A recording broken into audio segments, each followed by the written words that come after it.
Well, it's been quite a day for Jesus.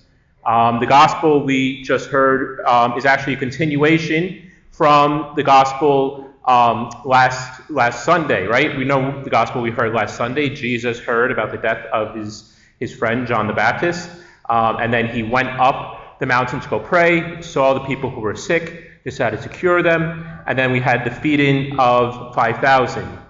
And this gospel kind of picks up where that one left off. Jesus finally gets up the mountain to pray and spends the evening in prayer with his Father, hidden away from his apostles, hidden in prayer as they begin their journey across the sea to the other side.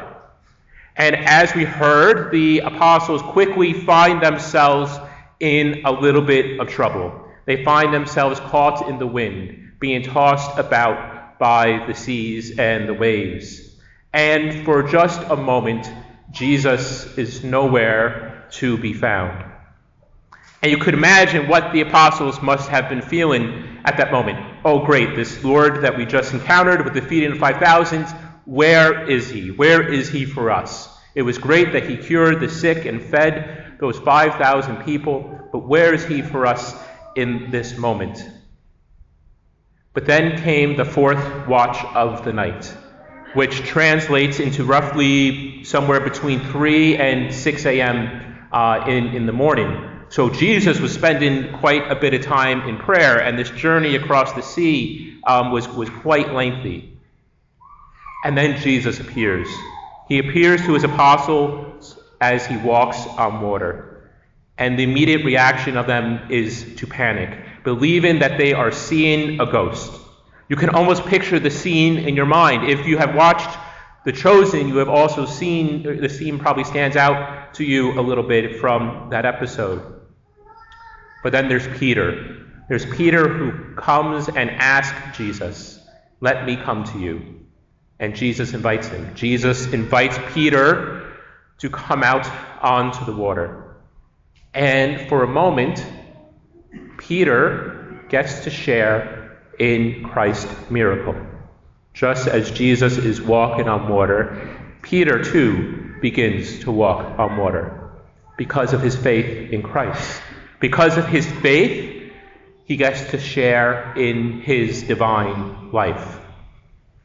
But as we know, this does not last long for Peter. Peter quickly takes his eyes off Christ and becomes afraid by the sea and the storm, and he begins to sink. For just a brief moment, Peter takes his gaze off of Christ. How many times do we find ourselves in that position? We who are baptized have a share in the divine life of Christ, just as Peter did as he walked on water. And that is a great gift. That is a gift that Jesus has given us. St. Athanasius says, God became man in Christ Jesus so that man can become divine. Jesus invites us, just by the very virtue of our baptism, to share in that divine life. And we have that indelible mark that is on our souls, that Christ walks alongside us in this life, in all of its joys, in all of its sufferings, on all those mountaintop moments and the lowest valleys. Jesus is always there. God remains with us through it all. All we have to simply do is keep our eyes on him. But sadly, far too often, myself included, the storms of life and the raging seas sometimes force us to take our eyes off Christ. Sometimes these storms are things such as illness, grief and loss, uncertainty, financial stress, disappointments. Other times these storms are our own sins. We give into pride, gluttony, lust, and envy. Whatever the storms we face may be, whatever the temptations to sin may be, they always remain. They're just part of our human condition. They're part of life in this world. And far too often we focus on the waves instead of the one who is walking upon them. Far too often we take our eyes off Christ and are distracted by the winds and the storms of this world with all its pressures, expectations, anxieties, and worries. When life gets tough, when sin becomes abundant, we cease to pray, we cease to love, and worst of all, we cease to hope. Simply, like Peter in the gospel, we begin to drown. But there's good news, my brothers and sisters, and that is that Christ is right there with us, patiently waiting, with his hand extended. As Peter began to sink, he shouted out, "Lord, help me." And the Lord heeded that call. The Lord heeded his prayer. The Lord heeded his cry of desperation. And he extended that hand, that divine hand, to save him. Jesus continues to extend the same hand to each of us. Firstly and primarily through his bride, the church. When we find ourselves being drowned by sin or despair, Christ reaches out in the sacrament of reconciliation, where he restores us to that friendship. He then feeds us with his very body and blood in the Eucharist, the food that strengthens us, that nourishes us, that allows us to embrace those storms of life with courage and fortitude. It may be unlikely, my brothers and sisters, that we witness something as dramatic as Peter did.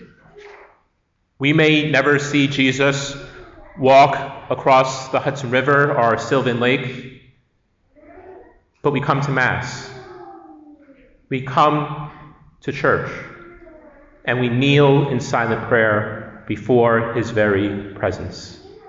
We enter the confessional to receive that love and mercy, knowing and trusting that the same Christ who reached that hand to Peter reaches his hand to each and every one of us.